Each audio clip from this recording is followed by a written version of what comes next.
علامہ صاحب یہ بتائیے، دیکھیں رمضان المبارک میں نا ہر آدمی کوشش کرتا ہے گناہوں سے بچے، رزق حلال کا اہتمام کرے، تنظیم کرے، ایک وقت میں اٹھتا ہے پھر سوتا ہے، یہ پورا ایک نظام ہوتا ہے. لیکن قومی سطح پر ہم دیکھیں تو کرپشن عام ہے، بدعنوانی عام ہے، تنظیم نہیں ہے. تو یہ ہم کرپشن سے بحیثیت قوم کیسے نکل سکتے ہیں اور اجتماعیت کیسے آ سکتی ہے؟ دیکھیں جی، بنیادی طور بات یہ ہے کہ میں یہ بات سمجھتا ہوں کہ ایک لیول ہے جو علماء کا ہے، علماء کے لیول پہ درس و تدریس ہوتی ہے، اور ایک لیول جو ریاست اور حکومت کا ہے. ریاست اور حکومت کے بعد قوت نافذہ موجود ہوتی ہے. اگر وہ قوت نافذہ کو ان عناصر کے خلاف اور ان جرائم کے خلاف اور ان جو ہے نا قباحتوں کے خلاف متحرک کرے جو معاشرے میں فساد پیدا کرتے ہیں، جو معاشرے میں افتراق پیدا کرتے ہیں، جو معاشرے کے اندر جو ہے نا کرپشن پیدا کرتے ہیں، تو یقیناً ایک بہت بڑی تبدیلی آ جاتی ہے. ایک بات ہے، میں کہتا ہوں کہ رشوت لینے والا اور دینے والا جو ہے نا جہنمی ہے، یہ ایک نصیحت ہے، یہ ایک خیر خواہی کا درس ہے. لیکن دوسرے اگر رشوت لینے والے اور دینے والے کو باقاعدہ طور پر سزا مل رہی ہو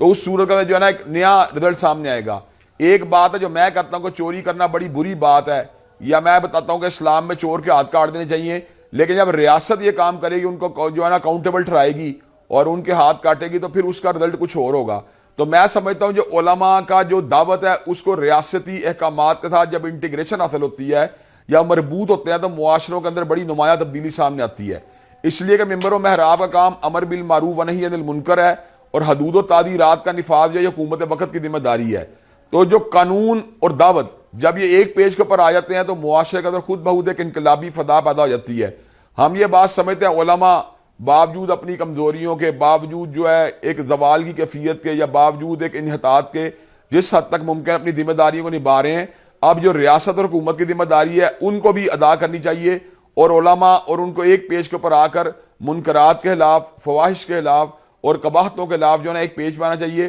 اور معروف کی پروموشن کے لیے اور معاشرے میں اچھائی کی جو ہے نا حوصلہ افزائی کے لیے بالکل اپنا کردار جو یکسو ہو کے ادا کرنا چاہیے.